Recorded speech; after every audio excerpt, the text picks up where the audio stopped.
I'd like to welcome our friend from San Dimas, California, good friend from Dumaguete, Zach Beltran. Maestro, thank you for the birthday and wedding anniversary. Yes. Si Emily pa. By the way, Emily Tevis will send you her new phone number. Oh, gailis na siya. Okay, thank you. And ladies and gentlemen, Zach Beltran is an avid follower of the sounds of Siquijor. He may not come directly from Siquijor, but his great-grandfather was the reason ang talingting was named Enrique Villanueva. So, we have a very good connection with Zach Beltran.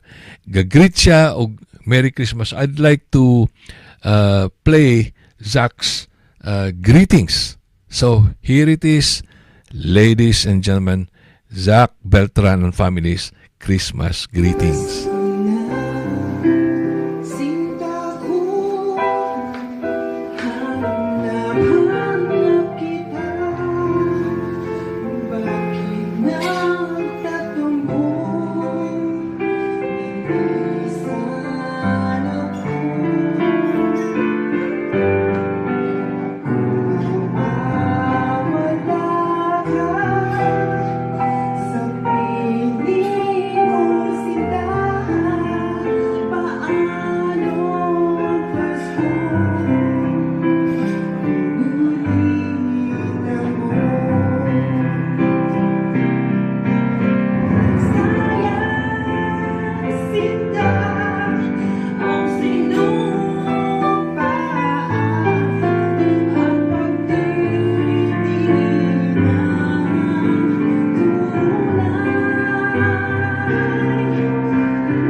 That was Zach's greetings to all.